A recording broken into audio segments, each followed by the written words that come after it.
Parents మెచ్చిన university సంకల్ Chand Patel university, Gujarat.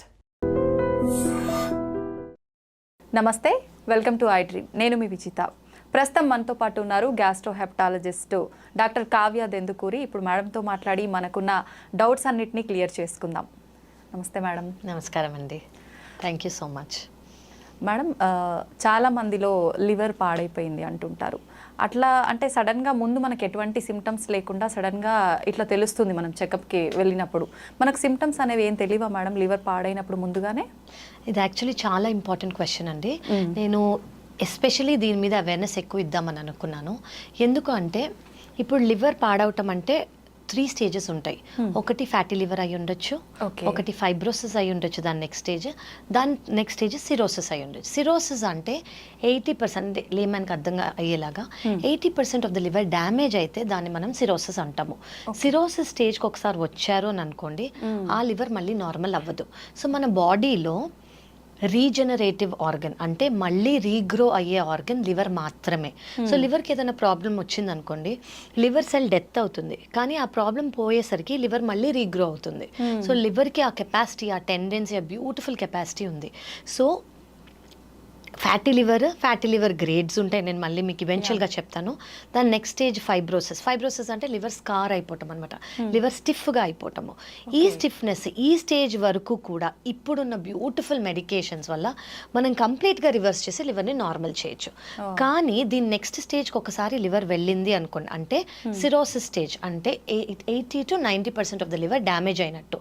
Liver cell regrow అవ్వదు, మళ్ళీ లివర్ నార్మల్ అవ్వదు, దానివల్ల లివర్ సైజ్ చిన్నగా అయిపోతుంది. ఈ స్టేజ్ లో ఉన్నా కూడా 80% మందికి సిమ్టమ్స్ ఉండవు. మీరు ఫ్యాటీ లివర్ మర్చిపోండి, ఫైబ్రోసిస్ మర్చిపోండి, ఈవెన్ సిరోటిక్స్ అంటే సిరోసిస్ ఉన్న పేషెంట్స్, క్రానిక్ లివర్ డిసీజ్ ఉన్న పేషెంట్స్ లో 80% మందికి కూడా సిమ్టమ్స్ ఉండకపోవచ్చు. మోస్ట్లీ వాళ్ళకు ఉండే కామన్ సిమ్టమ్ ఏంటి అని అంటే ఫెటీగ్ అంటే వీక్నెస్, బలహీనత. వాళ్ళు ఏమనుకుంటారంటే, ఓ నిన్న నైట్ నేను సరిగా పడుకోలేదు, సరిగా తినలేదు, ఎక్సర్సైజ్ చేశాను చేయలేదు, ట్రావెల్ చేశాను, సో అంతే అనుకుంటారు వాళ్ళు. కానీ ఇది లాంగ్ పీరియడ్ ఉంటుంది, రోజు పర్సిస్టెంట్గా ఉంటుంది. సో 80 to 85% మందికి జనరల్గా సిమ్టమ్స్ ఉండవు, ఈవెన్ పర్మనెంట్ లివర్ డ్యామేజ్లో. ఓకే మేడం, చాలామంది అంటే మనం అందరం వినేంత వరకు ఎక్కువగా ఆల్కహాల్ తీసుకున్న వాళ్ళకే ఎఫెక్ట్ అవుతుంది అని, నిజంగా అట్లానేనా లేదంటే వేరే పరిస్థితుల్లో కూడా పాడయ్యే అవకాశం ఉంటుందా? చాలా రీజన్స్ ఉంటాయండి. మనం ఈ మధ్య ఎక్కువగా చూసేది life style diseases. Life style disease అంటే మీరు అడిగినట్టు ఆల్కహాల్ రిలేటెడ్ లివర్ డిసీజ్ ఒకటి. సెకండ్ థింగ్ ఏంటంటే సెడెంటరీ లైఫ్ స్టైల్ అంటే ఇప్పుడు పోస్ట్ కోవిడ్ అని అనుకోవచ్చు, ఎవ్రీవన్ అందరూ ఇంట్లోంచి వర్క్ ఫ్రమ్ హోమ్ చేస్తున్నారు. సో దానికి మీనింగ్ ఏంటంటే మన డోర్ స్టెప్కి అన్నీ వచ్చేస్తున్నాయి.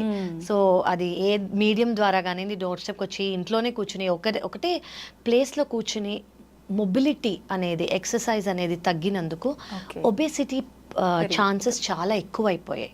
సో అది చిల్డ్రన్ కానివ్వండి, అడల్ట్స్ కానివ్వండి. సో ఆల్కహాల్ వల్ల వచ్చే లివర్ ప్రాబ్లమ్ని మనం ethanol alcohol disorder related liver disease అంటాము. అలాగే నాన్ ఆల్కహాల్ వల్ల వచ్చేదాన్ని non alcohol related liver disease. So ఇందులో కామన్ ఏంటంటే నేను మీకు ఇప్పుడు చెప్పినట్టు ఒబెసిటీ చాలా కామన్. సెకండ్ థింగ్ ఏంటంటే అన్కంట్రోల్డ్ షుగర్ కంట్రోల్లో లేకపోయినా, చాలా రోజులుగా షుగర్ ఉన్నా, వాళ్ళు డైట్ వల్ల షుగర్ని ఇంప్రూవ్ చేసుకోలేకపోయినా మనకి పర్మనెంట్ లివర్ డ్యామేజ్ వస్తుంది. Second thing systemic hypertension, blood pressure ఎక్కువ ఉన్న వాళ్ళు. నెక్స్ట్ థైరాయిడ్ ప్రాబ్లమ్స్ ఉండి ట్రీట్మెంట్ తీసుకోకపోయినా, థైరాయిడ్ అనేది చాలా ఇయర్స్గా ఉన్నా వీళ్ళకి కూడా వస్తుంది. అండ్ ఉమెన్లో పాలిసిస్టిక్ ఓవేరియన్ సిండ్రోమ్, పీసీఓడి అని వినే ఉంటారు. ఓకే, వాళ్ళకు కూడా వచ్చే ఛాన్స్ ఉంది. అండ్ అబ్స్ట్రక్టివ్ స్లీప్ యాప్నియా అంటే జనరలీ కొంచెం ఒబీస్గా ఉన్న వాళ్ళు, కొంచెం బరువు ఎక్కువ ఉన్న వాళ్ళకి ఏమవుతుందంటే ఆక్సిజన్ అనేది సరిగ్గా అందదు. ఓకే, లంగ్స్లో ఉండే ప్రాబ్లం ఇది. సో వాళ్ళకి మోస్ట్ కామన్గా మీరు చూసే సిమ్టమ్ ఏంటంటే డే టైమ్ స్లీపీనెస్ అంటాము. కూర్చునే వాళ్ళు నిద్రపోతారు, వాళ్ళకి అది తెలియదు. సో ఇలాంటి వాళ్ళలో నాష్ అంటే నాన్ ఆల్కహాలిక్ స్టియటోహెపటైటిస్, దీనివల్ల లివర్ ప్రాబ్లం వచ్చే ఛాన్స్ ఉంది. ఇది కాకుండా కామన్ వైరసెస్ లివర్ని ఇది హార్మ్ చేసేవి ఏవంటే hepatitis B, hepatitis C, hepatitis A, hepatitis E కూడా ఉన్నాయి. కానీ జనరల్లీ అవి అక్యూట్ వైరల్ ఇల్నెస్. అంటే ఏంటంటే అది కలుషితమైన నీరు కానివ్వండి, ఫుడ్ కానివ్వండి తీసుకున్నందుకు జాండిస్ వస్తుంది. కానీ మన ఇమ్యూనిటీనే దాన్ని పెరిగినప్పుడు జాండిస్ మన ఇమ్యూనిటీనే ఆ వైరస్ని క్లియర్ చేస్తుంది. అట్లీస్ట్ 80 to 85% మందిలో. ఓన్లీ 10% కన్నా తక్కువ మంది లివర్ ఫెయిల్యూర్లోకి వెళ్తారు దీనివల్ల. సో వాళ్ళకి క్రానిసిటీ అంటే చాలా ఏళ్ళగా లివర్ ప్రాబ్లంలో ఉండదు వీళ్ళకి, అక్యూట్గా వస్తుంది. ఈదర్ 90%, 85%, 90% వాళ్ళకి ఇంప్రూవ్మెంట్ ఉండిపోతుంది. 10% మంది మాత్రమే ఫెయిల్యూర్లోకి వెళ్ళే ఛాన్స్ ఉంది, చాలా ఉంది, మిగతా వాళ్ళకి లేదు. ఇది రొటీన్గా ఎక్కువగా చూసేవి. నెక్స్ట్ ఏంటంటే auto immune disorders. Auto immune disorders అంటే జనరలీ మన ఇమ్యూనిటీ ఏం చేస్తుంది, మనకి ఏదన్నా ప్రాబ్లం వచ్చిందనుకోండి, ఆ ప్రాబ్లం నుంచి కాపాడడానికి మన ఇమ్యూనిటీ హెల్ప్ చేస్తుంది. ఫర్ ఎగ్జాంపుల్ మనకి ఏమైనా జ్వరం వచ్చింది, కాఫ్ వచ్చింది, కోల్డ్ వచ్చింది అనుకోండి, ఆ బ్యాక్టీరియా వైరస్ కానీ మన బాడీలోకి వెళ్తే మన ఇమ్యూనిటీ ఆ వైరస్ని బయటికి పంపించేదానికి ట్రై చేస్తుంది. ఇది మన ఇమ్యూనిటీ రోల్. కానీ ఈ ఇమ్యూనిటీనే మన లివర్ సెల్స్ని ఎఫెక్ట్ చేస్తుంది అనుకోండి, దీన్ని ఆటో ఇమ్యూన్ లివర్ డిసీజ్ అంటాము. సో మన ఇమ్యూనిటీ ద్వారా లివర్ డిసీజ్ వచ్చే ఛాన్స్ ఉంది.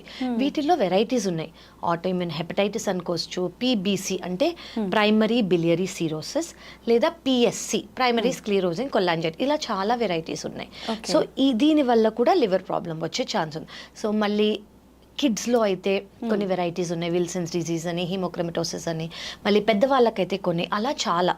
సో ఆల్కహాల్ మాత్రమే కాకుండా అదర్ దెన్ ఆల్కహాల్ దర్ చాలా రీజన్స్ ఉన్నాయి లివర్ ప్రాబ్లమ్ సంబంధమే లేదు. చిన్న పిల్లల్లో కూడా లివర్ ప్రాబ్లం వచ్చేస్తాయి. కొంతమంది అంటే మీరు ఎప్పుడైనా విన్నారో, కొంతమంది ఫేస్ చేసి ఉంటారు, బేబీ పుట్టంగానే జాండిస్తో పుట్టారు బేబీ.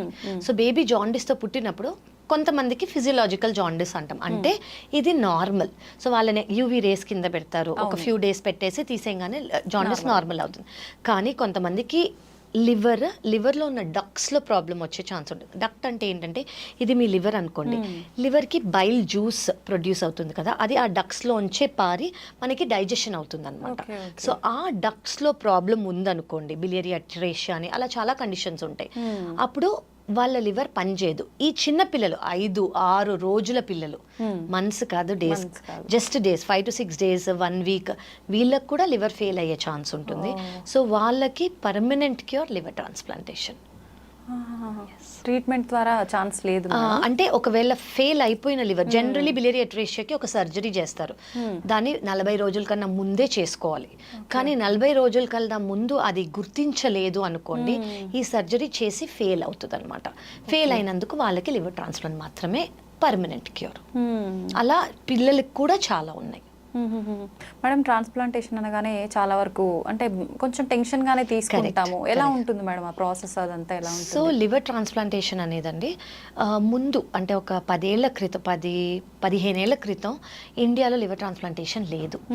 ఓన్లీ మనం సింగపూర్కో బయట వేరే కంట్రీస్కి వెళ్ళి లివర్ ట్రాన్స్ప్లాంటేషన్ చేయించుకుని వచ్చేవారు.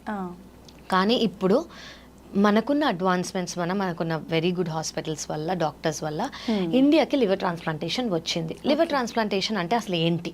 సో 2 టైప్స్ ఉన్నాయి. ఒకటి ఏంటంటే ఫస్ట్ పర్మనెంట్గా లివర్ డ్యామేజ్ అయింది. ఇప్పుడు ఎవరైతే పేషెంట్ ఉన్నారో వాళ్ళకి లివర్ పర్మనెంట్గా డ్యామేజ్ అయిందా, అది మనం చూడాలి.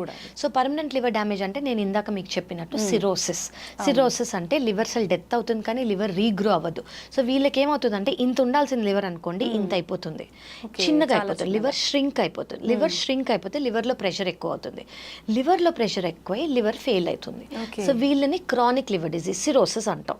సో ఇందులో 10% మందికి లివర్లో క్యాన్సర్ వచ్చే ఛాన్స్ కూడా ఉంటుంది. సో వీళ్ళకి ట్రాన్స్ప్లాంటేషన్ చేయటం చాలా అవసరం. ఇప్పుడు ప్రతి సిరోటిక్కి ట్రాన్స్ప్లాంట్ అవసరం లేదు. ఇప్పుడు ఇందులో compensated liver disease, decompensated liver disease అని ఉంది. కాంపన్సేటెడ్ లివర్ డిజీజ్ అంటే పర్మనెంట్ లివర్ డ్యామేజ్ ఉన్నా కూడా లివర్ ఫెయిల్యూర్ సిమ్టమ్స్ లేవు. అంటే మీకు అర్థమయ్యేలా చెప్పాలంటే 100% లివర్లో 80% పాడైపోయింది అనుకోండి, మిగతా 20% ఏదైతే ఉందో అది ఆ 80% లివర్ ఎంత పని చేస్తుందో అంత పని చేయడానికి ట్రై చేస్తుంది. సో వాళ్ళకి ఇమ్మీడియట్గా లివర్ ఫెయిల్యూర్ సిమ్టమ్స్ కానివ్వండి. లివర్ ఫెయిల్యూర్ సిమ్టమ్స్ అంటే ఏంటంటే blood vomiting, black colour motion, muscle మొత్తం పోవటం, అంటే జనరలీ మీరు చాలా మందికి వీక్నెస్ నేను ఇందాక చెప్పినట్టు. సెకండ్ ఏంటంటే మజిల్ లాస్ ఎందుకు అవుతుంది అంటే ఇప్పుడు ఎవరైనా జిమ్కి వెళ్ళారనుకోండి, మజిల్ గెయిన్ చేసుకోవడానికి ప్రోటీన్ తీసుకుంటారు. ఆ ప్రోటీన్ మన లివర్ ద్వారా ఫామ్ అవుతుంది. సో లివర్ ఫెయిల్ అయిపోయింది అనుకోండి, ప్రోటీన్ అనేది ఉండదు, బయటికి వెళ్ళిపోతూ ఉంటుంది. సో ఫస్ట్ మనకు కనిపించేది ఏంటంటే వాళ్ళ చీక్స్ కానివ్వండి, జా బోన్స్ కానివ్వండి, నెక్ కానివ్వండి, చెస్ట్, ఇదంతా మజిల్ పోయి బోన్ మీద స్కిన్ ఉన్నట్టు అంత వాళ్ళ బ్లౌజెస్ లూజ్ అయిపోవటము, వాళ్ళ షర్ట్స్ లూజ్ అయిపోవటం, ఇవి మనకి ఫస్ట్ కనిపించేది. సెకండ్ థింగ్ ఏంటంటే బ్లడ్ వామిటింగ్ లేదా బ్లాక్ కలర్ మోషన్. నేను మీకు చెప్పినట్టు లివర్ ప్రెషర్ ఎక్కువైనందుకు ఇప్పుడు ఇంత లివర్కి ఇంత ప్రెషర్ వస్తుంది. సో మన బాడీ ఏం చేస్తుంది, ఈ ప్రెషర్ని డైవర్ట్ చేయడానికి ఇప్పుడు ఒక ట్యాప్ లాగా, ఇప్పుడు ఈ ట్యాప్ పెద్ద ప్రెషర్తో వస్తే ఇట్లా బయటకు వచ్చేస్తాయి కదా, అలాగే బాడీనే ఇన్ని కొల్లెటరల్స్ ఫామ్ చేస్తుంది అనమాట ఈ ప్రెషర్ లివర్ భరించలేక. సో ఫస్ట్ ఎగ్జాంపుల్ మన ఫుడ్ పైప్లో ఫామ్ అవుతాయి ఈ వీటిని బ్లడ్ వెజల్స్ అంటాం. జనరలీ మనం ఫుడ్ పైప్లో ఇంత కామన్గా ప్రామినెంట్గా బ్లడ్ వెజల్స్ని చూడము. అవును, ప్రెషర్ ఎక్కువ అయినందుకు కనిపిస్తే బ్లడ్ వామిటింగ్ ఎందుకు వస్తుందంటే ఈ ప్రెషర్ వల్ల ఆ బ్లడ్ వెజల్స్ రప్చర్ అవుతాయి, బ్రేక్ అవుతాయి. సో దానివల్ల బ్లడ్ వామిటింగ్ లేదా బ్లాక్ కలర్ మోషన్ వచ్చే ఛాన్స్ ఉంటుంది. ఇంకో ఫెయిల్యూర్ సిమ్టమ్ ఏంటంటే జనరలీ లివర్ ప్రాబ్లం ఉన్న వాళ్ళకి కిడ్నీ ఎఫెక్ట్ అయ్యే ఛాన్స్ ఉంది. కిడ్నీ ఎఫెక్ట్ అంటే కిడ్నీ ఫెయిల్యూర్ కాదు, ఏమవుతుందంటే కిడ్నీ మీద బర్డెన్ ఎక్కువయ్యి ఫ్లో అదంతా తక్కువయ్యి మన బాడీలో ఏదైతే ఫ్లూయిడ్ ఉందో యూరిన్ ద్వారా బయటికి రావాలి, అది కిడ్నీ ఫంక్షన్.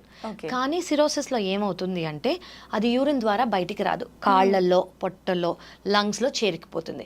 దీన్ని అంటే కాళ్ళ వాపులు చూస్తారు మీరు, పొట్ట ఇంత వచ్చినట్టు చూస్తారు లంగ్స్లో, దీన్ని బాడీలో ఫ్లూయిడ్ అక్యుములేట్ అయిపోతుంది అన్నమాట. ఇంకోటి ఏంటంటే most important function of liver అసలు ఏంటి అంటే డీటాక్సిఫై చేయటం. అంటే మన బాడీలో ఏవైతే అవసరం లేవో, ఏవైతే టాక్సిన్స్ ఉన్నాయో అవి డీటాక్సిఫై చేసి లివర్ మోషన్ ద్వారా బయటికి, మన స్టూల్స్ ద్వారా బయటికి తీసేస్తుంది. కానీ లివర్ ఫంక్షన్ లేనప్పుడు సిరోసిస్లో ఈ టాక్సిన్స్ బ్రెయిన్కి వెళ్తాయి. ఫస్ట్ సిమ్టమ్ ఏమవుతుంది, మనం జనరలీ పొద్దున్న పడుకోము, నైట్ పడుకుంటాం, ఇది ఆపోజిట్ అయిపోతుంది. సో ఆల్టర్డ్ స్లీప్ రిథమ్, వీళ్ళకి నైట్ నిద్ర రాదు, పొద్దున్న నిద్ర వస్తుంది. ఇంకోటి ఏంటంటే మర్చిపోవటం, చిన్న చిన్న థింగ్స్ స్లోగా మర్చిపోతూ ఉంటారు. థర్డ్ థింగ్ ఏంటంటే కూర్చునే నిద్రపోవటం, పొద్దున్న నిద్ర ఎక్కువ. ఇలా గ్రేడ్స్ ఉంటాయి. ఫోర్త్ గ్రేడ్ ఏంటంటే కోమా. ఓకే, సో ఇది లివర్ ఫెయిల్యూర్ సిమ్టమ్. చాలా ఇంపార్టెంట్ థింగ్ మనకు తెలుసు, ఇప్పుడు లివర్ సెల్ డెత్ అవుతుంది అని చెప్పాను కదా, సో ఎనీవేస్ జాండిస్ అనేది ఉంటుంది వీళ్ళలో. సో ఇవి కాకుండా చాలా ఇంపార్టెంట్ లివర్ డిజీజ్ ఉన్నప్పుడు, సిరోసిస్ ఉన్నప్పుడు మనం ఎందుకు తెలుసుకోవాలి అంటే క్యాన్సర్ వచ్చే ఛాన్స్ ఉంటుంది వీళ్ళలో. సో క్యాన్సర్ వచ్చినప్పుడు నేను ఎప్పుడు నా పేషెంట్స్కి చెప్పేది ఏంటంటే మీరు ఎక్కడున్నాయన any part of the world ఒక్కసారి సిరోసిస్ వస్తే 6 నెలలకు ఒకసారి ఖచ్చితంగా సిటీ స్కాన్ చేసుకోవాలి. ఎందుకు అంటే క్యాన్సర్ ఉంటే మనం ఎవ్రీ 6 మంత్స్కి మనం సిటీ స్కాన్ చేయించుకున్నాం అనుకోండి, అది పర్మనెంట్గా ఎర్లీ స్టేజ్లోనే డిటెక్ట్ చేస్తాం. సో అది పర్మనెంట్గా క్యూర్ చేయొచ్చు. అది just part of the liver తీసేసో లేదా లివర్ ట్రాన్స్ప్లాంటేషన్ చేసో. సో ఇవి కాంప్లికేషన్స్. సో ఇవి లేని వాళ్ళని కాంపన్సేటెడ్ సిరోసిస్ అని అంటాం, ఇవి ఉన్న వాళ్ళు డీకంపన్సేటెడ్ సిరోసిస్ అంటాం. కాంపన్సేటెడ్ సిరోసిస్ ఉన్న వాళ్ళు అంటే ఈ కాంప్లికేషన్స్, ఈ లివర్ ఫెయిల్యూర్ సిమ్టమ్స్ లేని వాళ్ళు ఒక ఫ్యూ ఇయర్స్ బాగానే ఉంటారు. వాళ్ళు రెగ్యులర్ ఫాలోఅప్తో రావాలి. అంటే 3 నెలలకు ఒకసారి బ్లడ్ టెస్ట్, 6 నెలలకు ఒకసారి సిటీ స్కాన్, ఎండోస్కోపీ చేసుకుంటూ ఉండాలి మాత్రలతో. కానీ ఈ లివర్ ఫెయిల్యూర్ ఉన్న వాళ్ళు ఖచ్చితంగా లివర్ ట్రాన్స్ప్లాంట్ చేయించుకోవాలి. ఎందుకు అంటే ఇప్పుడు మీకు చెప్పిన ప్రతి సిమ్టమ్ లివర్ ఫెయిల్ అయినందుకు, ఈ లివర్ బాగా అవ్వదు. సో ఈ లివర్ ఫెయిల్ అయినంత సేపు మీకు ఈ సిమ్టమ్స్ వస్తూనే వస్తాయి కాబట్టి మనం ఓన్లీ ట్రీట్ చేస్తే ఏమి ఉపయోగం ఉండదు. సో కాజింగ్ ఏజెంట్ ఏంటి, ఫెయిలింగ్ లివర్. సో అది తీసేస్తే ఈ సిమ్టమ్స్ ఆగిపోతాయి.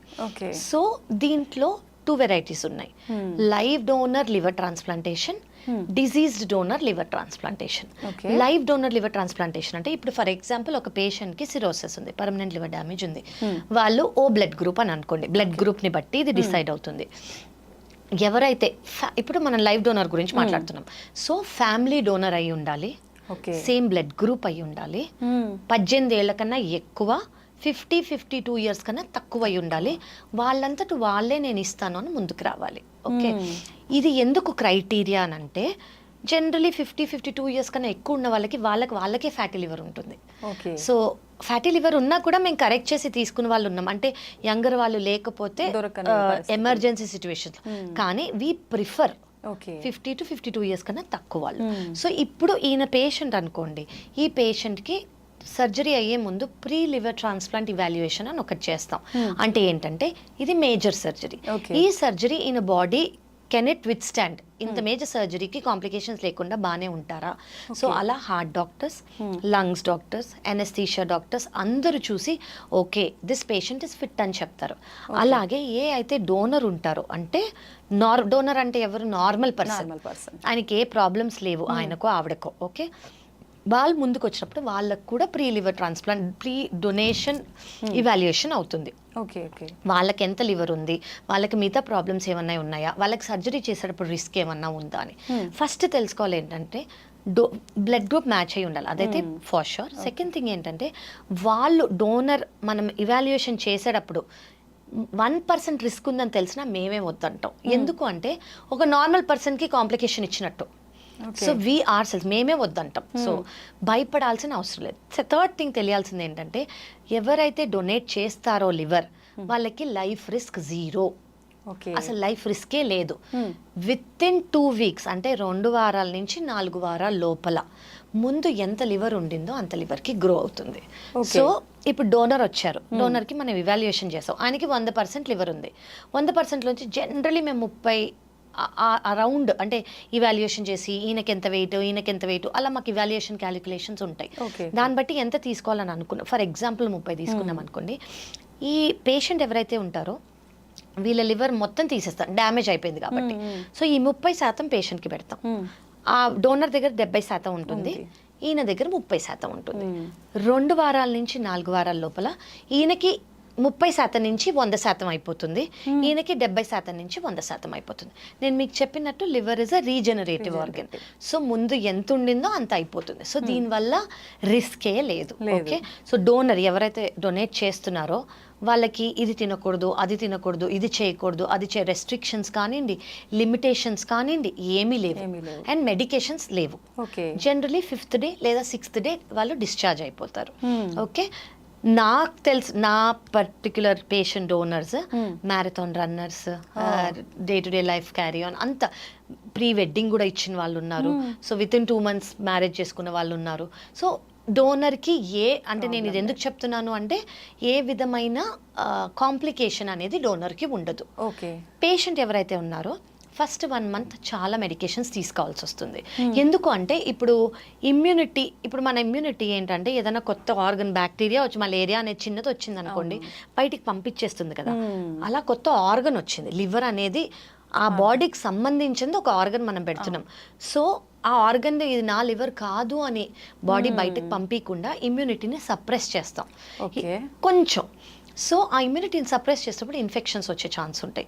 ఆ ఇన్ఫెక్షన్స్ రాకుండా మొదటి నెల 2వ నెల కొంచెం ఎక్కువ మెడికేషన్స్ ఉంటాయి, తర్వాత లైఫ్ లాంగ్ ఒక టాబ్లెట్ అంతే. So that is about live donor. Second option ఏంటంటే disease donor liver transplantation. Disease donor అంటే ఫ్యామిలీ డోనర్ లేరు అని అనుకోండి, అంటే సేమ్ బ్లడ్ గ్రూప్ లేరు, లేదా వాళ్ళకి ఇవాల్యుయేషన్ చేస్తే మ్యాచ్ అవ్వలేదు అని అనుకోండి, లేదా ఏజ్ క్రైటీరియా మనకి మ్యాచ్ అవ్వట్లేదు అనుకోండి, డిజీజ్ డోనర్ తీసుకుంటాం. డిజీజ్ డోనర్ అంటే ఏంటంటే ఇప్పుడు ఎవరిదైనా డెత్ అయిందనుకోండి, వాళ్ళ ఫ్యామిలీ దానంగా ఇచ్చే ఆర్గన్. ఓకే, బ్రెయిన్ డెడ్ అని వాళ్ళని. సో ఇప్పుడు ఫర్ ఎగ్జాంపుల్ పేషెంట్ ఓ గ్రూప్లో ఉన్నారనుకోండి, మనం మీకు చెప్పినట్టు పేషెంట్కి ప్రీ లివర్ ట్రాన్స్ప్లాంట్ ఇవాల్యుయేషన్ చేస్తాం. ప్రీ లివర్ ట్రాన్స్ప్లాంట్ ఇవాల్యుయేషన్ చేసినప్పుడు ఓ గ్రూప్లో ఈయనని లిస్ట్లో పెడతాం. లిస్ట్లో పెట్టినప్పుడు ఏమవుతుంది, ఓ గ్రూప్ ఆర్గన్ అంటే ఎవరన్నా ఫ్యామిలీ దానంగా ఇస్తుంది అనుకోండి ఒక ఓ గ్రూప్ని, ఆ లివర్ తెచ్చి ఈయనకి పెడతాం. ఫస్ట్ ఇది పెట్టే లోపల మేము ఫస్ట్ ఆర్గన్ చెక్ చేస్తాం, బాగానే ఉందా లేదా, ఆన్ టేబుల్ బయోప్సీ చేసి ఓకే ఇది మంచి లివర్, దేనివల్ల ఆయన చనిపోయారు, ఇది అవన్నీ మేము చూసుకుంటాం. మంచి లివర్ అని తెలిస్తే వీ విల్ ట్రాన్స్ప్లాంట్. ఇది disease donor liver transplantation. So that is about liver transplant. అంటే మీరు అన్నారు మొత్తం లైఫ్ లాంగ్ ఒకటే టాబ్లెట్ వాడాలి అని చెప్పి, ఇంకా అసలు కాంప్లికేషన్స్ వచ్చే అవకాశం లేదు. సో జనరలీ నేను చూసేది ఎక్కువ ఏంటంటే ఆల్కహాల్ రిలేటెడ్ లివర్ డిజీజ్ ఉన్న వాళ్ళు మళ్ళీ వాళ్ళు చాలా నార్మల్ గా ఫీల్ అయిపోతారు కాబట్టి మళ్ళీ they will go back to alcohol. That we don't suggest. So of course మళ్ళీ go back to alcohol అంటే మళ్ళీ ఆ process repeat, permanent liver damage, same thing మళ్ళీ. అలా మేము రీట్రాన్స్ప్లాంట్ చేసిన వాళ్ళు కూడా ఉన్నారు. ఒక లివర్ ట్రాన్స్ప్లాంట్ చేసి మళ్ళీ సెకండ్ లివర్ ట్రాన్స్ప్లాంట్ రీట్రాన్స్ప్లాంట్ చేసిన వాళ్ళు కూడా ఉన్నారు. యా, అది ఎట్లాంటి సందర్భాల్లో మేడం? కొంతమందికి ఏమవుతుందంటే ఇట్లా ఆల్కహాలిక్ లివర్ డిసీజ్ మళ్ళీ ఆల్కహాల్కి వెళ్ళిన వాళ్ళు ఉంటారు. చాలా మటుకు వీళ్ళకి అంటే ఫ్యామిలీ సపోర్ట్ అనేది ఉందనుకోండి, ఫస్ట్ మేము ఎస్పెషల్లీ చూసే క్రైటీరియా ఏంటంటే, ఒకవేళ ఆల్కహాల్ వల్ల లివర్ ప్రాబ్లం వచ్చిన వాళ్ళు ట్రాన్స్ప్లాంట్ చేసుకుంటున్నారంటే, 1 psychiatric counselling, you should never go back to alcohol. 2 family support ఉంది అంటే. ఈ 2 ఉంటే జనరలీ దే స్టిక్ టు అంటే తీసుకోకుండా, కానీ కొంతమంది వెళ్ళిన వాళ్ళు ఉన్నారు, సో వాళ్ళకి మళ్ళీ రీట్రాన్స్ప్లాంట్ చేయాల్సి వస్తుంది. ఓకే, అప్పుడు ఏమైనా రిస్క్ ఉంటుందా? రిస్క్ ఎక్కువ ఉంటుంది. ఎటువంటి? అంటే ఒక ఆపరేషన్ చేసింది మళ్ళీ ఆపరేషన్ కాబట్టి, బట్ అఫ్ కోర్స్ మనం ఇవాల్యుయేషన్ చేస్తాం, వాళ్ళకి ఎంత రిస్క్ ఉందో చూస్తాం, అదంతా సేమ్ ప్రాసెస్సే. కానీ మనకి రిస్క్ ఉందని చెప్తే ఎక్స్ప్లెయిన్ చేసి చేయాలి. ఒక సర్జరీ ఏరియాలో మళ్ళీ చేయటం కదా, అందుకు. సో మేజర్ సర్జరీ ఇది. బట్ మేము చేసిన వాళ్ళందరూ by the grace of God they are fine. Okay, success rate బాగానే ఉంటుందా? Success rate is more than 95% అండి. ఓకే, సో సక్సెస్ ఇప్పుడు బేసిక్లీ లివర్ ట్రాన్స్ప్లాంటేషన్ కావాలి అని అనుకున్న వాళ్ళు ముందుకొచ్చి ట్రాన్స్ప్లాంట్ చేయించుకుంటున్నారంటే, చాలా ఇంపార్టెంట్ ఏంటంటే నేను చూసింది రైట్ టైమింగ్. కొంతమంది నాకేం సిమ్టమ్స్ లేవు, జస్ట్ కొంచెం కాలవపో, జస్ట్ ఇది అని అనుకున్న వాళ్ళు, డీలే చేసిన వాళ్ళు ఎమర్జెన్సీగా ట్రాన్స్ప్లాంట్కి ల్యాండ్ అవుతారు. ఎందుకంటే లివర్ డ్యామేజ్ అయిపోయింది ఆల్రెడీ. ఓకే, బట్ కొంతమంది కరెక్ట్గా డెసిషన్ తీసుకున్న వాళ్ళు they are completely fine. Post transplant they will be totally fine. Okay madam, చాలా మంది ఆల్కహాల్ తాగితే లివర్ పాడవుతుందని ఐడియా ఉన్నప్పటికీ, అంటే ఎంత మోతాదులో తాగితే పాడవదు అనేది ఒక పెట్టుకుంటారు, ఇంత తాగితే పర్వాలేదంట అని చెప్పి, అది నిజమే అంటారా? యాజ్ అ లివర్ డాక్టర్ నేను అది చెప్పకూడదు, కానీ గైడ్ లైన్స్ ఉన్నాయి.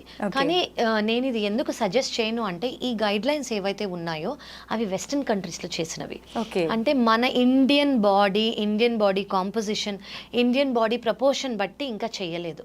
Western American and European studies ఏం చెప్తాయి అంటే, జనరలీ ఒక ఎక్స్ అమౌంట్ మ్యాన్ తీసుకున్నారనుకోండి, అంతే ఉమెన్ తీసుకుంటే ఉమెన్కి వచ్చే ఛాన్స్ ఉంది లివర్ ప్రాబ్లం మ్యాన్ కన్నా. So 7 grams per day man తీసుకోవచ్చు, 3 to 4 grams per day women తీసుకోవచ్చు అని. కానీ I will not suggest this because మన ఇండియన్ స్టడీస్ ఇంకా అవ్వలేదు. ఓకే ఓకే మేడం, చాలా ఇప్పుడు ఈ మధ్య కాలంలో సోషల్ మీడియాలో చూస్తున్నాం, లివర్ ప్రాబ్లమ్స్ ఏమున్నా ఈ ఒక అంటే జ్యూస్ తాగితే ఇది తీసుకుంటే క్లీన్ అయిపోతుంది, అది ఇది అని చెప్పి డీటాక్స్, ఇదంతా వాస్తవమే అంటారు? కాదండి, అసలు ఏది వాస్తవం లేదు. నేను బెస్ట్ డీటాక్స్ ఏంటి అని మీరు నన్ను అడిగారు అనుకోండి, మన బాడీని అసలు అండర్ ఎస్టిమేటే చెయ్యొద్దు. ఏ డీటాక్స్ కావాలో అదంతా మన బాడీలో ఉంది.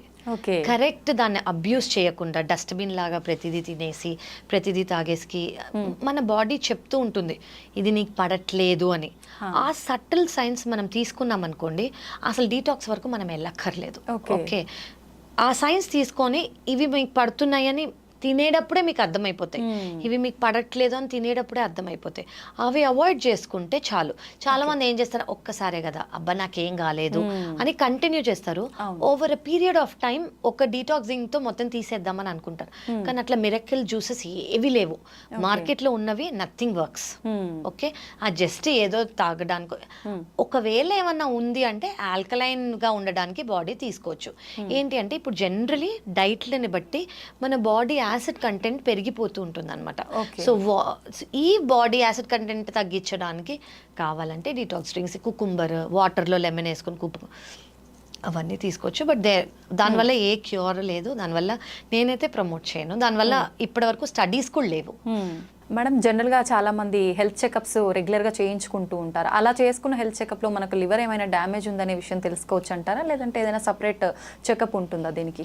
మోస్ట్ ఇంపార్టెంట్ క్వశ్చన్ అండి. చాలు జనరలీ మాస్టర్ హెల్త్ చెకప్ చేసుకుంటే మనకి కామన్గా అయ్యేది ఒకటి ultrasound abdomen and liver function test. ఈ 2 రెగ్యులర్గా 6 monthsకి ఒకసారి లేదా 1 yearకి ఒకసారి చేయించుకుంటే సరిపోతుంది. ఇప్పుడు ఫ్యాటీ లివర్ ఉందనుకోండి, మనకి లివర్ ఫంక్షన్ టెస్ట్లో తెలిసిపోతుంది, అల్ట్రాసౌండ్ అబ్డమిన్లో కూడా తెలిసిపోతుంది. సో ఈ రెండిట్లో ఇప్పుడు నేను మోస్ట్ ఇంపార్టెంట్గా మీకు చెప్పాలి ఏమనుకున్నాను, ముందు ఫ్యాటీ లివర్లో మనం 15 కేసులో లేదా 30 కేసులకు ఒకటి నేను ఫ్యాటీ లివర్ చూసేదాన్ని. ఇప్పుడు ఫ్యాటీ లివర్ నాకు అట్లీస్ట్ ఎవ్రీ 2nd కేస్ కనిపిస్తుంది. అది లైఫ్ స్టైల్ మార్క్, తినేది, ఎవ్రీథింగ్, అసలు సోషలైజ్ అంతా డిఫరెన్స్ అయిపోయింది. కాబట్టి ఫ్యాటీ లివర్ అనేది చాలా ఇంక్రీజ్ అయిపోయింది. సో మనకు అది అల్ట్రాసౌండ్ అబ్డమిన్లో, లివర్ ఫంక్షన్ టెస్ట్లో రెండిట్లో తెలుస్తుంది అనమాట. సో ఈ రెండిట్లో తెలిసినప్పుడు లివర్ ఫంక్షన్ టెస్ట్ అంటే అందులో ఎంజైమ్స్ అని ఉంటాయి, అవి కొంచెం పెరగటము, అల్ట్రాసౌండ్ అబ్డమిన్లో ఫ్యాటీ లివర్ అని రావటం. ఈ 2 వస్తే నా దగ్గరకు వచ్చినప్పుడు నేను దేని వల్ల ఫ్యాటీ లివర్ వచ్చింది అని చూస్తాను ఫస్ట్. సో దేని వల్ల వచ్చిందో అది ట్రీట్ చేస్తూ ఇప్పుడు దాంతో పాటు మెడికేషన్స్ 5 years బ్యాక్ వరకు ఫ్యాటీ లివర్కి అసలు ట్రీట్మెంటే లేదు. మేమేం చెప్పేవాళ్ళం అంటే ఈ డైట్ తీసుకోండి, ఫ్యాట్ కొంచెం తక్కువ చేయండి, కార్బోహైడ్రేట్స్ మోడరేట్గా తీసుకోండి, ప్రోటీన్ ఎక్కువ తీసుకోండి, వెయిట్ లాస్ చేసుకోండి, స్ట్రెంగ్త్ ట్రైనింగ్ చేసుకోండి, ఇంతే చెప్పేవాళ్ళం మేము. కానీ ఇప్పుడున్న మెడికేషన్స్ నేను మీకు చెప్పినట్టు ఫైబ్రోసిస్ స్టేజ్ అంటే fatty liver grade 1, grade 2, grade 3, grade 4 ఇది దాటి ఫైబ్రోసిస్ స్టేజ్కి వెళ్ళినా కూడా ఫుల్గా రివర్స్ అయ్యి వచ్చే మెడికేషన్స్ మనకు ఉన్నాయి. సో మీరు అడిగినట్టు అల్ట్రాసౌండ్, లివర్ ఫంక్షన్ టెస్ట్ మన మాస్టర్ హెల్త్ చెకప్లో ఉంటాయి. ఆ మాత్రం చేయించుకుంటే మనకి తెలిసిపోతుంది. కానీ ఫర్దర్గా ఏమైనా ఉంటే మనకి ఇంకొంచెం ఇవాల్యుయేషన్ చేయాల్సి వస్తుంది. మేడం ఫ్యాటీ లివర్ అని వింటున్నాం, మాట్లాడుకుంటున్నాం, కానీ అసలు ఏంటి ఫ్యాటీ లివర్ అంటే ఏంటి madam? So generally fatty liver అంటే ఏంటంటే ఇప్పుడు నేను మీకు చెప్పినట్టు లివర్ సెల్స్, ఇది లివర్ అనుకోండి, లివర్లో సెల్స్ ఉంటాయి, ప్రతి ఆర్గన్లో సెల్స్ ఉంటాయి, అలాగే లివర్లో సెల్స్ ఉంటాయి. 10% కన్నా తక్కువ ఫ్యాట్ లివర్లో ఉంటుంది, అది నార్మల్. ఓకే, కానీ 10% కన్నా కొవ్వు లివర్లో ఎక్కువ అయిందనుకోండి, దాన్ని ఫ్యాటీ లివర్ అని అంటాము. సో ఏమవుతుందంటే ఇది లివర్ సెల్ అనుకోండి, నార్మల్గా లివర్ సెల్ ఇలా ఉంటుంది, ఫ్యాట్ అనేది అక్యుములేట్ అయింది అనుకోండి, బలూనింగ్ అవుతుంది, అంటే కొంచెం పెద్దగా అవుతుంది. ఆ ఫ్యాట్ గురించి ఏమీ చేయలేదు, అది షుగర్ వల్ల వచ్చింది, బీపీ వల్ల వచ్చింది, ఒబెసిటీ వల్ల వచ్చింది, డైట్ దేని వల్ల రానింది, ఆ బలూనింగ్ ఇంకా పెద్దగా అవుతుంది. సో ఇన్ఫ్లమేషన్ అవుతుంది. ఇన్ఫ్లమేషన్ అంటే ఏంటంటే ఇప్పుడు మనకి ఇక్కడ ఒక దెబ్బ తగిలింది అనుకోండి, దాని చుట్టూ రెడ్గా అవుతుంది, దాన్ని ఇన్ఫ్లమేషన్ అంటాం. అలాగే లివర్స్కి కూడా అవుతుంది. మనం వదిలేస్తూ ఉంటే ఈ ఇన్ఫ్లమేషన్ ఇంకా స్ట్రాంగ్ అయ్యి అది చెక్కు కడితే మనకి ఎలా అవుతుంది, ఇక్కడ అలా చెక్కు కట్టినట్టు ఫైబ్రోసిస్ అని అనుకోవచ్చు. అది కూడా ట్రీట్ చేయకపోతే లివర్ పర్మనెంట్ డ్యామేజ్కి వెళ్ళిపోతుంది. పర్మనెంట్ డ్యామేజ్ అయిన తర్వాత మళ్ళీ అంటే అది తెలుసుకోవడానికి ఇంకా సపరేట్ టెస్ట్లు ఏమైనా ఉంటాయా? So ultrasound abdomen liver function టెస్ట్లో పర్మనెంట్ డ్యామేజ్ అయిందని మనకు తెలిసే అవకాశాలు ఉన్నాయి. ఎందుకంటే పర్మనెంట్ డ్యామేజ్లో లివర్ సైజ్ చిన్నగా అవుతుంది. లివర్ సైజ్ చిన్నగా అయినందుకు నేను మీకు ఇందాక చెప్పినట్టు ప్రెషర్ ఎక్కువ అయినందుకు వెయిన్స్ ఫామ్ అవుతానన్న అవి మనకి కొంచెం బేసిక్ ఐడియా అల్ట్రాసౌండ్లో తెలిసిపోతుంది. ప్లస్ లివర్ ఫంక్షన్ టెస్ట్లో కొన్ని టెస్ట్ నార్మల్గా ఉండాల్సినవి కొంచెం అబ్నార్మల్ అవుతాయి. So altered ratio, AG ratio అని అంటాం అనమాట మేము. అలాంటివి ఉంటే మేము సిటీ స్కాన్, మిగతా టెస్ట్ మేమే అడ్వైస్ చేస్తాం. ఓకే, సిఎల్డి క్రానిక్ లివర్ డిసీజ్ లాగా అనిపిస్తుంది, మనం వీటిని చూడాలి అని సిటీ స్కాన్ ప్లస్ దేని వల్ల వచ్చిందని ఇథియలాజికల్ వర్కప్ మేము చేస్తాము.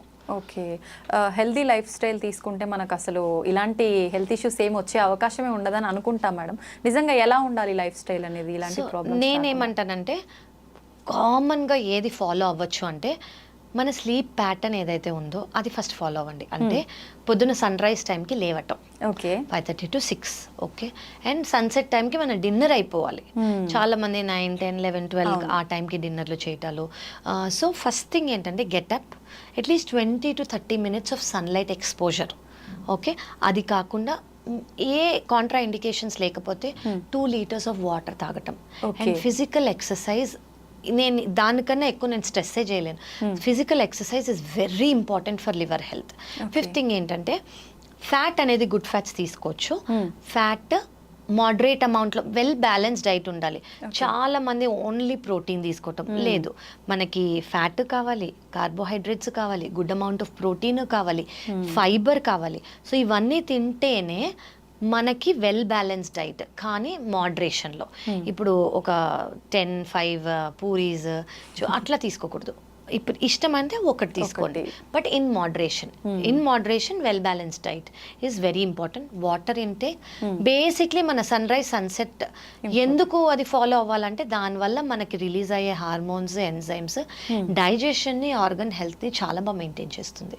సో అది ఫాలో అవటం very important. And of course processed food ఏవైతే మనకి ప్యాకెట్స్లో, బాక్సెస్లో దొరుకుతాయో అవి అవాయిడ్ చేయటము. I will not say alcohol తాగకూడదు అని అన్నాను, కానీ బింజ్ డ్రింకింగ్ చేయకూడదు. రెగ్యులర్గా ఆల్కహాల్ తాగే వాళ్ళకి, బింజ్ డ్రింకింగ్ వాళ్ళకి same amount of liver problem ఉంటుంది. అంటే బింజ్ డ్రింకింగ్ అంటే ఏడాది తాగరు, తాగిన ఒక రోజే ఫుల్గా ఒక 2-3 బాటిల్స్ తాగేస్తారు. సో వాళ్ళకి అండ్ రెగ్యులర్గా తాగే వాళ్ళకి same amount of liver damage ఉంటుంది. సో మోడరేషన్గా అప్పుడప్పుడు తీసుకొని, do not overdo, and that is very important. Smoking, alcohol, sleep is a very good medicine. I think మన బాడీనే will keep telling you sleep అని. అండ్ ఆకలి ఉన్నప్పుడు తినటము, ఇవన్నీ చాలా ఇంపార్టెంట్. అంటే ఆకలి లేకపోతే స్కిప్ చేసినా పర్వాలేదు. చాలా పర్వాలేదండి, ఖచ్చితంగా స్కిప్ చేసినా పర్వాలేదు. ఓకే. సో కొంతమందికి ఆకలి లేకపోవడం ఒక ప్రాబ్లం ఉంటుంది, వాళ్ళకి కాకుండా. ఓకే. సో వేరే వాళ్ళు స్కిప్ చేసినా కూడా ఓకే. నేను సజెస్ట్ చేసేది ఏంటంటే ఈ మధ్య ఇంటర్మిటెంట్ ఫాస్టింగ్ చాలా కామన్ గా సజెస్ట్ కూడా చేస్తున్నాం మేము, కానీ ఎవరు పడితే వాళ్ళు స్టార్ట్ చేయకూడదు, అండర్ గైడెన్స్ స్టార్ట్ చేస్తే బెటర్. ఇంటర్మిటెంట్ ఫాస్టింగ్ అంటే ఏంటంటే ఇది ఒక umbrella term, periods of eating, periods of fasting కి మనం అంటాము. సో ఫర్ ఎగ్జాంపుల్ మీరు పొద్దున్న 6ంటికి లేచారనుకోండి, మీ ఫస్ట్ సిప్ ఆఫ్ ఫుడ్, అది కాఫీ కానివ్వండి, బ్రేక్ఫాస్ట్ కానివ్వండి, ఏదైనా 6కి స్టార్ట్ చేస్తారనుకోండి, మీ డిన్నర్ 8 o'clock అయిందనుకోండి. So me eating period 6 to 8, మిగతాది 8 తర్వాత నెక్స్ట్ డే 6 వరకు మీ fasting period.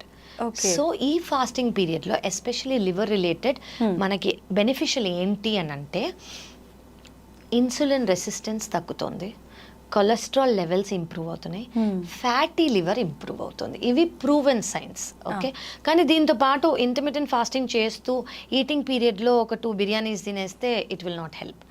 Moderation and balance diet ఎప్పుడైనా, కానీ intermittent fasting is surely helping in cholesterol కానివ్వండి, ఇన్సులిన్ రెసిస్టెన్స్ కానివ్వండి, వెయిట్ లాస్, ఒబెసిటీ పీపుల్లో వెయిట్ లాస్ కోసం కానివ్వండి, it is really helping, and fatty liver of course. Okay, better అయితే చాలా మిగతా అన్ని డైట్స్ కన్నా intermittent fasting is a very well proven. ఎందుకు వేరేవి నేను ఎక్కువ చెప్పట్లేదు అంటే ఇన్ని స్టడీస్ లేవు వాటి మీద. కొంచెం కొంచెం చిన్న చిన్న స్టడీస్, పైలట్ స్టడీస్ అంటాం కదా, అవి చేసి వాళ్ళు స్టార్ట్ చేసేస్తున్నారు. వీటికి ఇప్పుడు ఇదంతా మన ఈ రోజు వచ్చింది కాదు, ఇది మన అమ్మమ్మ వాళ్ళు, తాతగారు వాళ్ళు ఎప్పటి నుంచో స్టార్ట్ చేసింది. ఒక particular day, Ekadashi, what ever it is, ఆ రోజు తినకపోవటము, ఓన్లీ ఈవినింగ్ బ్రేక్, అదే స్నాక్ మాత్రమే తీసుకోవటము, బిఫోర్ సన్సెట్ తినేసేయటము, ఇవన్నీ ఎప్పటి నుంచి ఉన్నాయి. బికాజ్ అది మన బాడీ ఆల్గోరిథం, మనం అది ఫాలో అయితే ఇంకేది ఎక్కువ చేయక్కర్లేదు. ఓకే, చాలా మంది అంటే లంచ్ టైంలో లంచ్ చేయకుండా మార్నింగ్ బ్రేక్ఫాస్ట్ బదులు లంచే తినేసి వెళ్ళిపోతుంటారు, అట్లా స్కిప్ చేసి. అలా పర్వాలేదు? ఇంటర్మిటెంట్ ఫాస్టింగ్ చేస్తున్నారు అనుకోండి, మీ బ్రేక్ఫాస్ట్ టైం మీ ఫాస్టింగ్ టైంలో వచ్చింది అంటే మీరు నైట్ 8 నుంచి నెక్స్ట్ డే 12 వరకు తినను అని అనుకున్నారు అనుకోండి, బ్రేక్ఫాస్ట్ టైం అయిపోయింది. మీరు ఫాస్ట్ బ్రేక్ చేసే 12 o'clock అంటే డైరెక్ట్ గా లంచ్ చేస్తున్నారంటే నో ప్రాబ్లం. కానీ అందరూ ఇంటర్మిటెంట్ ఫాస్టింగ్ చేయకూడదు. ఎవరైతే చేస్తున్నారో ప్లీజ్ ఖచ్చితంగా అండర్ గైడెన్సే చేయండి. కొంతమందికి ఇంటర్మిటెంట్ ఫాస్టింగ్ పడదు, ఎస్పెషల్లీ డయాబెటిక్ చాలా మంది ఉంటారు, వాళ్ళకి షుగర్ లెవెల్స్ తక్కువ అయిపోతాలు, ఇలా చాలా హెడ్ ఏక్స్ రావటాలు, ఇలాంటివి ఉంటాయి. సో ఎవరు చేయగలరు అనేది మీరు కనుక్కొని చేసుకుంటే ఇట్ ఈస్ వెరీ బెనిఫిషియల్. చాలా బెనిఫిట్స్ ఉన్నాయి వీటికి. ఓకే ఓకే, ఖచ్చితంగా మనం గైడెన్స్ తోటే ఫాలో అవ్వాలి ఇలాంటివన్నీ. కరెక్ట్. ఓకే మేడం, లివర్ విషయానికి వస్తే మళ్ళీ చాలా మంది ఆల్కహాల్ ఇందాక మాట్లాడుకున్నట్టు మెయిన్ రీజన్ అనుకుంటాము. అయితే తాగడం స్టార్ట్ చేయగానే వస్తుందా, ఎప్పుడో తాగి బాగా ఎక్కువ తాగిన తర్వాత ఎప్పుడో వస్తుంది అనే ఒక ఉంటుంది, అది ఎంతవరకు నిజం మేడం? నేను ఇచ్చే ఆన్సర్ చాలా మందికి కొంచెం లూజ్ వేస్ ఇవ్వచ్చు, బట్ ఎస్, తాగిన వెంటనే రాదు.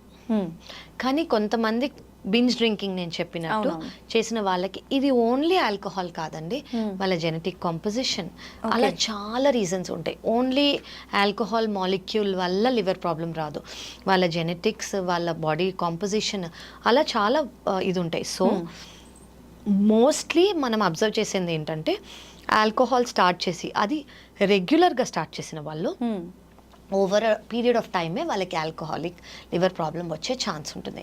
ఇనీషియల్గా కొంతమందికి వస్తుంది, ఎవరైతే చాలా ఎక్కువ తీసుకుంటారో ఆల్కహాల్ వాళ్ళకి జాండిస్ వచ్చే ఛాన్స్ ఉంటుంది. పర్మనెంట్ లివర్ డ్యామేజ్ రావడానికి చాలా ఏళ్ళు పడుతుంది. కానీ ఇనీషియల్గా తాగే వాళ్ళకి ఆల్కహాల్ వల్ల జాండిస్ వచ్చే ఛాన్స్ ఉంటుంది. దీన్ని ఆల్కహాలిక్ హెపటైటిస్ అని అంటాం. ఇదంటే ఏంటంటే నేను మీకు చెప్పినట్టు లివర్ సెల్ డెత్ అవుతుంది, డెత్ అయినందుకు జాండిస్ వస్తుంది. This is as dangerous as chronic liver disease. So వీళ్ళు ఒకవేళ ఆల్కహాల్ స్టాప్ చేయలేదంటే వీళ్ళు కూడా ఫెయిల్యూర్లోకి వెళ్ళిపోతారు డైరెక్ట్గా. ఇప్పుడు మనం ఫ్యాటీ లివర్, ఫైబ్రోసిస్, సిరోసిస్ అని ఎలా చేసామో ఆల్కహాలిక్ హెపటైటిస్ నుంచి డైరెక్ట్ ఫెయిల్యూర్లోకి వెళ్ళే ఛాన్స్ ఉంటుంది. సో వీళ్ళు కూడా చాలా జాగ్రత్తగా ఉండాలి. కానీ ఎంత తాగారు, ఎన్ని రోజులుగా తాగారు?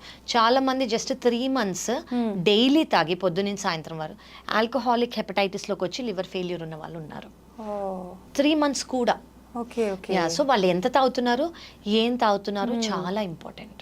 ఓకే, ఎట్లా అయినా danger danger correct exactly. Okay, దానికి టైం అదంతే. అంటే మన బాడీలో ఉండే ఇమ్యూనిటీ సిస్టమ్ ఇమ్యూనిటీ, మన బాడీ కాంపోజిషన్, మన జెనెటిక్స్ ని బట్టి చాలా డిపెండ్ అయి ఉంటుంది. మేడం, మనుషుల యొక్క ఎమోషన్స్ ప్రభావం వల్ల కూడా లివర్ ఎఫెక్ట్ అయ్యే ప్రమాదం ఉంటుందంటారా? ఉండొచ్చండి. ఎమోషన్స్ అని నేను అన్నాను, మీరు వినే ఉంటారు గట్ హెల్త్ అని వినే ఉంటారు కదా. సో గట్ హెల్త్కి బ్రెయిన్ హెల్త్కి డైరెక్ట్ రిలేషన్ ఉంది. ఓకే, సో ఇది దేని వల్ల అని అనుకున్నారు అనుకోండి. ఇప్పుడు మన బాడీలో గట్ అంటే మీకు ఏమనిపిస్తుంది? చాలా మంది గట్ అంటే స్టమక్ అనుకుంటారు. గట్ అంటే ఇంటెస్టైన్స్, మన స్మాల్ ఇంటెస్టైన్, మన లార్జ్ ఇంటెస్టైన్. వీటిల్లో గుడ్ బ్యాక్టీరియా, బ్యాడ్ బ్యాక్టీరియా అని 2 టైప్స్ ఉంటాయి అనమాట. గుడ్ బ్యాక్టీరియా తక్కువ అయిపోయి బ్యాడ్ బ్యాక్టీరియా అనేది ఎక్కువ అయింది అనుకోని, దీనికి డైరెక్ట్ యాక్సెస్ బ్రెయినే. ఇప్పుడు gut is your second brain అని అంటారు. లిసన్ టు యువర్ గట్ అంటాం కదా, మీ గట్ ఏం చెప్తుందో అది వినండి అని అంటాం కదా, intuition. So because it is your second brain. So గట్కి బ్రెయిన్కి కంప్లీట్ క్లోజ్ రిలేషన్షిప్ ఉంది. ఇలా దీన్ని డిస్బయోసిస్ అంటాం. అంటే good bacteria and bad bacteria misbalance అయింది అనుకోండి, దాన్ని గట్ బ్యాక్టీరియా డిస్బయోసిస్ అని అంటాం అనమాట. సో అలా అయినప్పుడు బ్యాడ్ బ్యాక్టీరియా ఒకవేళ ఎక్కువ అయింది అనుకోండి, అది స్ట్రెస్ వల్ల అయి ఉండొచ్చు, ఈటింగ్ హ్యాబిట్స్ వల్ల అయి ఉండొచ్చు, లైఫ్ స్టైల్ వల్ల అయి ఉండొచ్చు. సో వీళ్ళకి ఏం చూస్తామంటే, మన ఇంటెస్టినల్ మొటిలిటీ అంటే తినేది, డైజెషన్ అయ్యేది, డైలీ స్టూల్ పాస్ అయ్యేది, కాన్స్టిపేషన్ అయినా ఉండొచ్చు వాళ్ళకి, లేదా లూజ్ స్టూల్స్ అయినా ఉండొచ్చు, లేదా గ్యాస్ సరిగ్గా ఎక్కువ పాస్ అయిపోవటము, తిన్న వెంటనే బ్లోటింగ్ రావటము, గ్యాస్ ఉన్నట్టు ఫీలింగ్ రావటము, లేదా small intestinal bacterial over growth అని అంటాము. అంటే ఏంటంటే ఏదైతే నార్మల్ స్మాల్ ఇంటెస్టైన్లో బ్యాక్టీరియా ఎంతైతే, జనరలీ 100 ట్రిలియన్ బ్యాక్టీరియా ఉంటాయి మన ఇంటెస్టైన్లో. సో దానికన్నా ఎక్కువ అయిపోయాయి అనుకోండి బ్యాడ్ బ్యాక్టీరియా, దానివల్ల ఈ సిమ్టమ్స్ వచ్చే ఛాన్స్ ఉంటుందన్నమాట. సో ఒకటి ఈ good bacteria, bad bacteria dysbiosis. ఇంకోటి ఏంటంటే మన తినేది వాటి వల్ల. సో దీనివల్ల డైరెక్ట్ వీళ్ళకి ఏముంటుందంటే ఎమోషనల్గా ఫీల్ అవుతారు వాళ్ళు, ఇరిటబుల్గా ఫీల్ అయ్యే ఛాన్స్ ఉంటుంది, లేదా కొంచెం లో మూడ్స్ ఉండే ఛాన్స్ ఉంటుంది. బికాస్ గట్ హెల్త్కి బ్రెయిన్ హెల్త్కి చాలా కనెక్షన్ ఉంది. ఓకే మేడం, లివర్ పాడైన వాళ్ళు ఫుడ్ రెస్ట్రిక్షన్స్ ఏమైనా ఉంటాయా వాళ్ళకి? లివర్ పాడైందంటే సిరోసిస్లో ఉన్నారనుకోండి, నేను మీకు ఇందాక చెప్పిన కాంప్లికేషన్స్ని బట్టి నేను కాళ్ళల్లో, అబ్డమెన్లో, లంగ్స్లో నీరు చేరుకుపోతుంది. అంటే ఆ కిడ్నీ ఆ నీరుని బయటకు పంపిలేకపోతుంది. అప్పుడు మనం ఎక్కువ వాటర్ లేదా ఎక్కువ సాల్ట్ తీసుకున్నాం అనుకోండి, ఇంకా వాటర్ రిటెన్షన్ అవుతుంది, అంటే బాడీలో ఇంకా స్వెల్లింగ్ వచ్చే ఛాన్స్ ఉంటుంది. సో వాళ్ళ క్యాలిక్యులేషన్స్, వాళ్ళకి సోడియం లెవెల్స్ అవన్నీ చూస్తాం అనమాట. వాళ్ళకి మేము జనరల్గా రెస్ట్రిక్ట్ చేసేది ఏంటంటే, ఇనీషియల్ స్టేజ్లో 1.5 litres of fluid per day, అది వాటర్ కానివ్వండి, జ్యూస్ కానివ్వండి, కాఫీ టీ కానివ్వండి, ప్రోటీన్ పౌడర్తో మిక్స్ చేసే వాటర్ కానివ్వండి, 1.5 లీటర్స్ కన్నా ఎక్కువ తీసుకోకూడదు. And salt 2 to 3 grams per day అంతే. అది పికిల్ ఫుడ్స్, అప్పడాలు, వీటివి ఏవైతే ఉంటాయో అందులో సాల్ట్ ఎక్కువ ఉంటుంది, అవన్నీ వాళ్ళు అవాయిడ్ చేయాలి. సెకండ్ థింగ్ ఏంటంటే, ప్రోటీన్ లాస్ ఉంటుంది కాబట్టి, మజిల్ లాస్ ఉంటుంది కాబట్టి వాళ్ళు ఎక్కువ ప్రోటీన్ తీసుకోవాలి. మోస్ట్ ఇంపార్టెంట్, చాలా మంది భయపడేది ఏంటంటే, లివర్ ప్రాబ్లం ఉన్నా, కామెర్లు ఉన్నా చికెన్, ఫిష్ తినకూడదు అని. అది తప్పు. ఓకే, లివర్కి బర్డెన్ లేకుండా నాన్ వెజిటేరియన్ మీరు తీసుకుంటున్నారు అని అనుకోండి, చికెన్ కానివ్వండి, ఫిష్ కానివ్వండి, ఎగ్ వైట్ కానివ్వండి, లివర్కి చాలా మంచిది.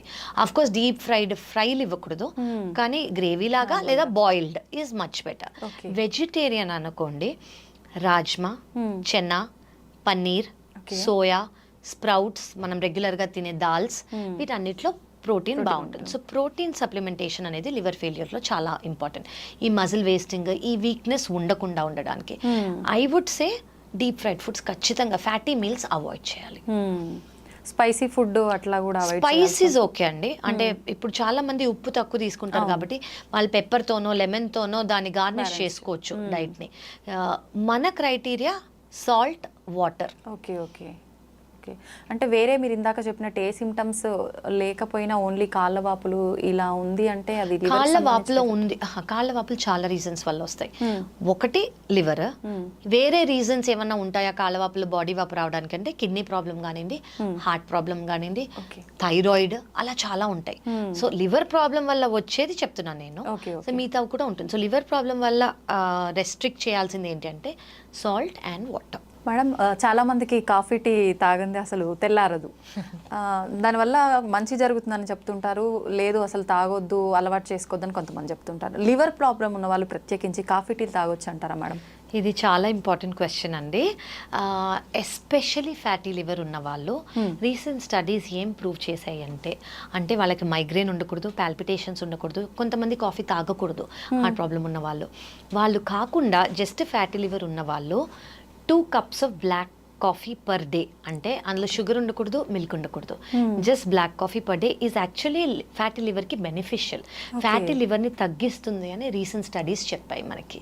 సో ఫ్యాటీ లివర్ మీరు అడిగినట్టు కాఫీ ఈజ్ యాక్చువల్లీ గుడ్. ఎవరైతే అంటే చాలామందికి అఫ్కోర్స్ మిల్క్ షుగర్తో అలవాటు, కానీ మీరు అది చేంజ్ చేసుకోగలిగితే కాఫీ మానక్కర్లేదు. ఓకే, తో అంత స్టడీస్ లేవు. సో టీ బెనిఫిషియలా కాదా మనకి ఇంకా తెలీదు.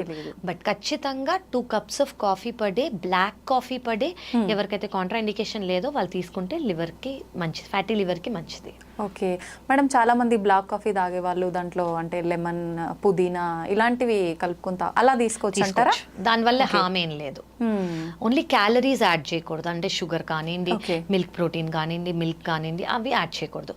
ప్లెయిన్ బ్లాక్ కాఫీ వాళ్ళు ఏమైనా ఫ్లేవర్స్ యాడ్ చేసుకోవాలంటే చేసుకోవచ్చు. గ్రీన్ టీ విషయానికి వస్తే మేడం తీసుకోవచ్చు అంటారా? చాలా మంది అడుగుతారండి గ్రీన్ టీ ఏమైనా ఇంపార్టెంట్ అని. నాకైతే తెలిసి it doesn't do any much thing. అంటే దానివల్ల వెయిట్ లాస్ కానివ్వండి, దానివల్ల లివర్కి బెనిఫిట్ కానీ నేనైతే ఇప్పటి వరకు చదవలేదు.